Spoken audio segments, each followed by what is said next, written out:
We begin our account drawn from the ancient records of the last great deeds of the third age of the world.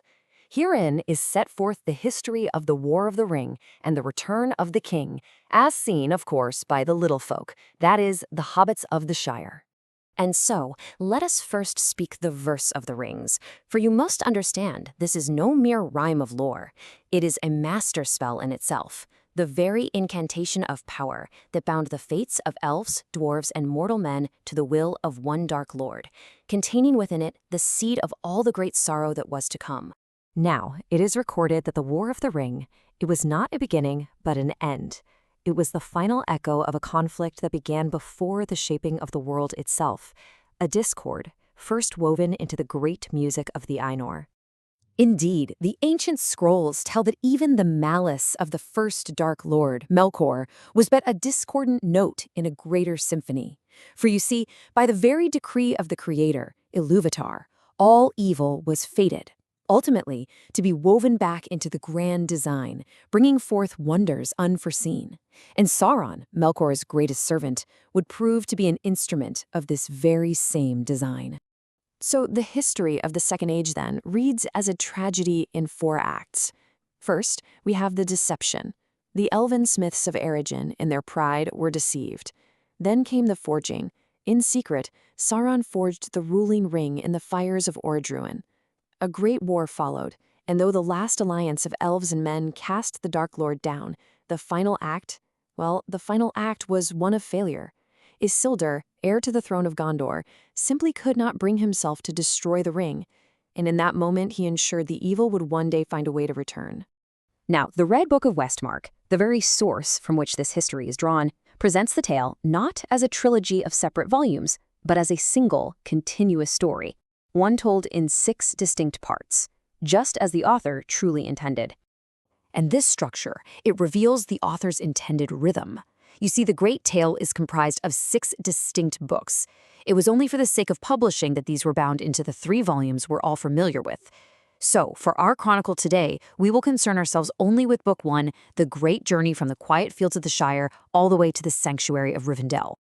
And so it was that after long, long ages of silence, the full weight of history descended upon the smallest of folk, right there in the quietest corner of the world, the Pirian Naf, or halflings, as they were more commonly called, the hobbits.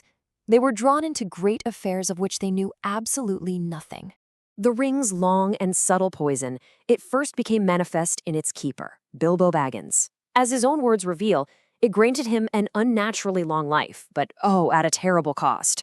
It gnawed at his spirit, stretching his very being until he felt, as he said, thin and worn. In the end, he was forced to depart, leaving this terrible burden to his unsuspecting heir, Frodo. And it was with these words that the wizard Mithrandir, that is, Gandalf, laid the great task upon Frodo. This really is a central theme of the entire chronicle. It is not our choosing to be born into dark times, but the choice of how to act, that remains ours. And so Frodo's choice was made. He would carry the ring out of the Shire and away from the encroaching darkness. This journey out of their homeland, for the hobbits, it was a flight from an innocence they could never, ever reclaim. Their own friends, in what you might call a conspiracy of loyalty, refused to leave and joined the perilous quest.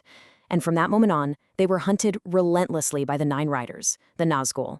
They were beset by powers more ancient than even the Dark Lord himself, deep in the old forest and upon the cold tombs of the Barrow Downs. Then, at the Inn of the Prancing Pony, in the town of Bree, it is written that the fate of these small folk became forever entwined with the fading legacy of the great kings of old, a line that most believed had passed entirely into memory. And here we see the clear hand of Providence at work. You see, the daggers the hobbits received from that Barrow horde were no chance find. Not at all. They were blades of Westernesse, forged in the ancient kingdom of Arnor for one specific purpose: war against the Witch King of Angmar, the very captain of the Nazgul that now hunted them. A fated weapon, delivered across the centuries, for a blow that was yet to be struck. It was in the wild that they met a grim ranger, known to them only as Strider. But a secret verse, a rhyme of lore known only to the wise, hinted at his true nature. For as the words of the poem foretold, he was far, far more than a mere wanderer of the lonely lands. For this Strider, he was Aragorn, son of Arathorn, chieftain of the Dunedain, the last heir of Isildur and of the drowned kingdom of Númenor itself. For generations, his people had guarded the borders of the Shire in secret, and now his long watch was finally coming to its unforeseen and world-changing end. Under the Rangers' protection, the hunt only intensified. The company hastened towards the sanctuary of Rivendell, the hidden valley of Imladris. But the enemy was swift, and their terrible cries on the wind drew ever closer. And at the ancient watchtower of Weathertop, the hunt became a desperate race against death itself. The Witch King, Lord of the Nazgul, pierced Frodo's shoulder with a Morgul blade. Its cursed splinter began working slowly, inexorably, towards his heart. For 13 agonizing days they fled, with Frodo fading into the Wraith world. It was only at the very border of the Hidden Valley that the power of Elrond of Imladris was finally unleashed, and the River Brynon rose in a magical flood to wash the Nine away. And so ends the first book of this great chronicle. The ring has reached the last homely house. It is safe in Imladris, at least for a time. But its bearer is wounded, in both spirit and body. A great council is called, and the true test is yet to come. For now, the free peoples of the world must gather and decide the fate of the ring, and with it, the fate of all Middle-earth.